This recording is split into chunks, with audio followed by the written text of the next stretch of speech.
하나님을 신뢰하라는 제목으로 말씀을 전하겠습니다. 시편 22편은 크게 두 부분으로 나눌 수 있습니다.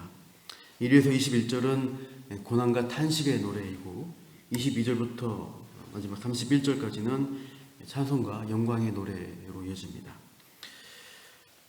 21절까지는 고난 가운데 탄식하거나 부르짖는 간구가 반복되는 데 반해 22절 이후에 찬송과 영광을 선포하면서 신앙 공동체 이스라엘과 세계 열방의 동참을 촉구합니다.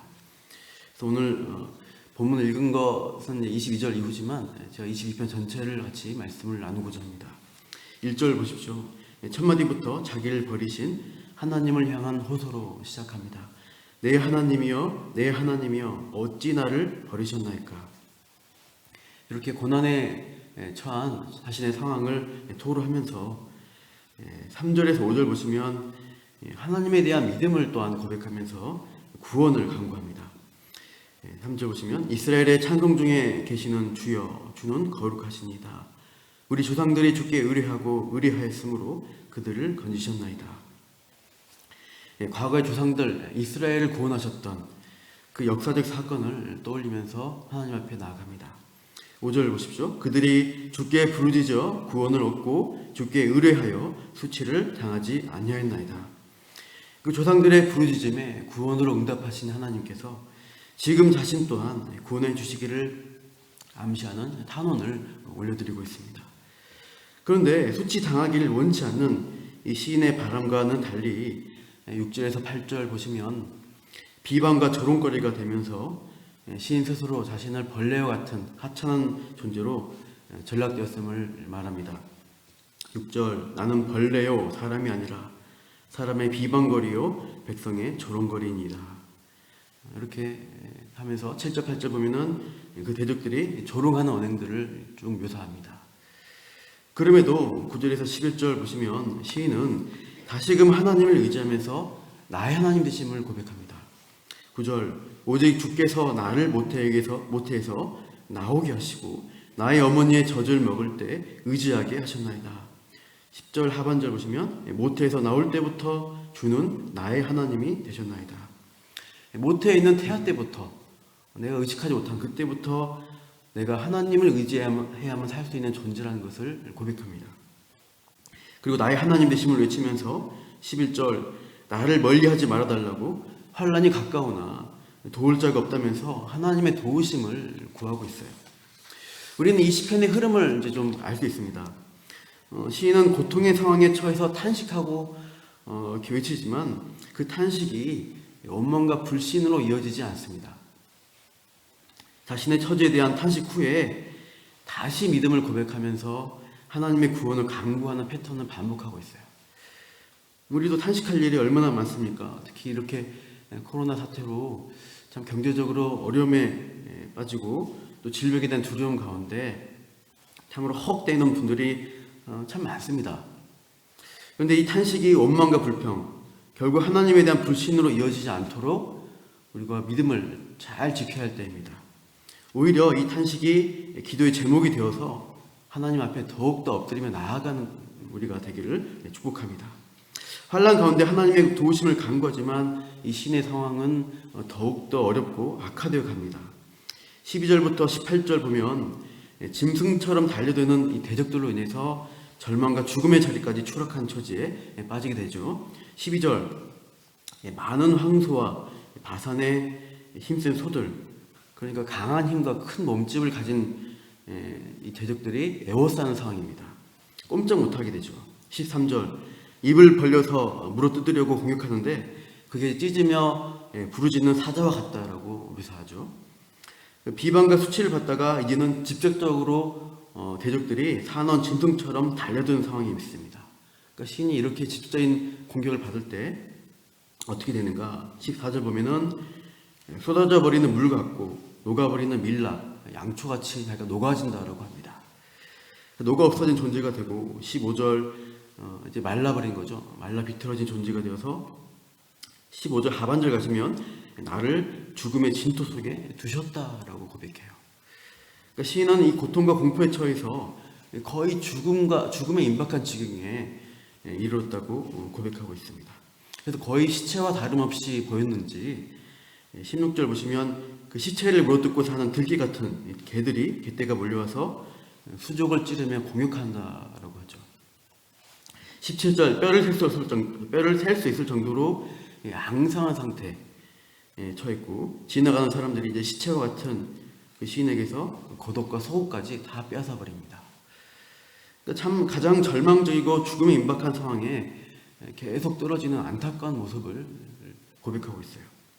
그런데 시인은 여전히 그 상황에서도 하나님의 구원을 간구합니다. 19절 보십시오. 같이 읽어보시죠. 19절 여호와여 멀리하지 마옵소서 나의 힘이시여 속히 나 도우소서. 여전히 여호와가 나의 힘이십니다 라고 하면서 나를 도와달라고 간구하기를 포기하지 않습니다. 끝까지 하나님을 붙드는 믿음을 고수하면서 이 시인은 믿음의 싸움을 해나가고 있습니다. 20절 내 생명을 건지시며 내 유일한 것을 개의 세력에서 구하소서. 생명을 건져달라고 구하는데 또다시 이 대적들을 짐승들에 비유합니다. 개의 세력에서 구하소서. 21절 사자 입에서 구하소서. 또 들소의 뿔에서 구원하셨나이다. 이렇게 하죠. 아까 12절부터 이 대적의 공격들을 묘사할 때 황소, 사자, 개의 순서로 묘사했었는데요. 이제 구원을 요청할 때도 이때는 반대로 개, 사자, 들소의 순서로 대적을 묘사하면서 구하여 주시기를 간구하고 있습니다. 그러니까 이것을 반전시키는 표현들을 하고 있는 것입니다. 상황을 하나님이 바꾸신다. 시인은 고난 가운데 처해 있고 하나님의 즉각적인 응답이 없는 버려진 것 같은 처지에 탄식하고 있습니다. 그럼에도 조상들을 구원하신 하나님, 모태에서부터 의지할 분이신 나의 하나님이라고 부르면서 죽음에 임박한 이 절망 가운데서도 하나님의 구원하심을 믿고 간구해요. 믿음은 언제 믿음이 됩니까? 우리가 하나님에 대한 신뢰를 할 때 언제 그것이 참다운 신뢰로 빛을 발하게 될까요? 일이 잘 술술 풀리고 내 뜻대로 다 잘 될 때가 아닙니다. 믿음은 고난 가운데 절망 가운데 일이 안 풀릴 때 빛을 내는 것입니다. 일이 꼬이고 상황이 악화되고 이 정도면 내가 끝났다 할 정도로 절망적일 때, 가장 힘들 때 오히려 가장 믿음이 요구됩니다. 내가 믿는 하나님, 내가 믿어온 하나님이 이제 앞으로 이 상황 가운데 어떻게 내가 믿어야 하나님을 나타나실지를 기대하는 믿음을 갖는 거예요. 그 소망, 그것들을 놓치지 않는 것입니다. 과거에 지금까지 동일하게 선하신 하나님이셨는데 지금 당장 이 문제를 해결하지 않으실지라도 그 선하신 뜻이 있음을 믿고 기다릴 줄 아는 것입니다. 본 시편에서 시인은 점점 절망스러운 처지에 떨어지면서도 마지막까지 믿음을 놓지 않고 있습니다. 이제 반전이 일어나죠. 21절 나를 사자의 입에서 구하소서 하고 21절 하반절 보시면 주께서 내게 응답하시고 들소의 뿔에서 구원하셨나이다. 그러니까 들소의 뿔에 받쳐서 죽겠다 싶은 순간에 끝이다는 때에 하나님의 개입으로 응답이 있으셨습니다. 구원하셨나이다 라고 고백하면서 하나님의 행하심들을 고백하고 있어요. 이 본 시편을 우리가 신약과 연결시켜서 메시아 예언시라고 많이 합니다. 1절 아까 보셨지만 1절이 엘리 엘리 라마 사박다니 나의 하나님 어찌하여 나를 버리셨나이까 십자가상에서 외치셨던 예수님의 절규를 떠오르게 합니다. 그러니까 극단의 고통 가운데 예수님은 부르시셨고 이 본 시편은 다윗과 같은 구약 인물의 상황과 고백이지만 예언시로서 볼 때 메시아 고난을 예표하는 아주 대표적인 시로 볼 수 있습니다. 그래서 6절에서 8절도 다시 보시면 십자가의 장면과 연결되죠. 벌레고 사람의 비방, 조롱거리가 되는데 예수님이 십자가에서 조롱을 당하셨습니다. 네가 하나님의 아들이거든. 너를 구원하고 십자가에서 당장 내려와 봐라. 네가 하나님의 아들이라면서 이렇게 조롱하면서 이렇게 사람들이 비방했죠.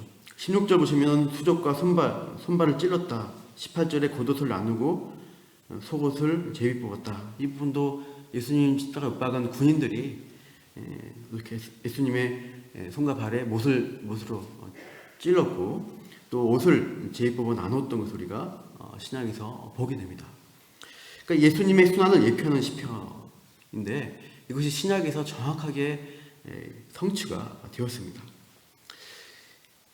메시아의 고난을 통해서 그 고난만이 끝이 아니라 고난 안에 무엇이 담겨 있나요? 하나님의 구원에 대한 참 깊은 뜻이 담겨 있는 시편입니다. 죄로 인한 이 인류의 고통, 죄로 인한 고통을 하나님은 예수님 한 분에게 쏟아 부으셔서 이 고난과 절망 가운데서 오히려 소망, 많은 생명들을 구원의 길로 인도하는 그 하나님의 길을 참 열어주신 것입니다. 본 시편의 22절 이후부터 이제 구원에 대한 찬송과 선포가 쭉 이어지고 있어요.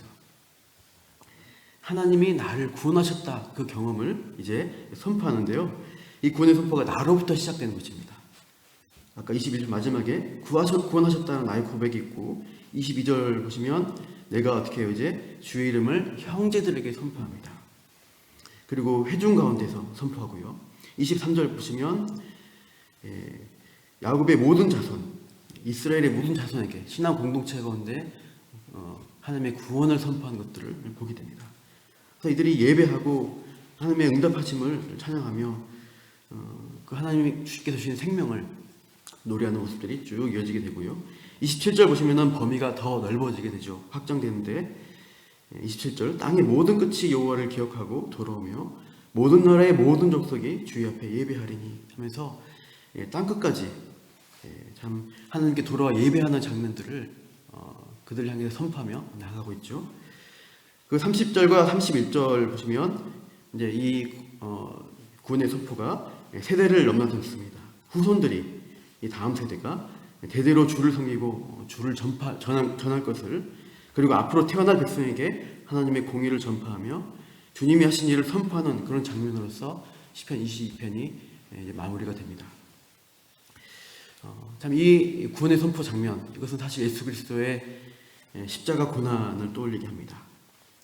예수님이 십자가를 생각하면은 이 죄의 결과는 무서운 심판과 절망, 죽음뿐이라는 것을, 하나님의 공의라는 것을 나타내고 있습니다. 그러나 그 사건이 사실 하나님의 뜻은 무엇이냐, 우리를 구원하시기 위한, 죄인을 살리시기 위한 하나님의 열심, 하나님의 행하심이었음이 밝혀진 것이죠. 이 구약에 예언된 이 구원에 대한 약속이 신약에서 십자가로 성취되었고, 그 구원하심이 예수 그리스도로부터 해서 이제 구원의 선포가 이루어지면서 제자들, 신약의 초대교회, 그리고 이방인들에게 땅끝까지 복음이 선포된 것입니다. 지금도 우리가 받았고 그 복음을 그리고 또 이 다음 세대에게, 또 이 지역에 우리가 선포한 것이죠.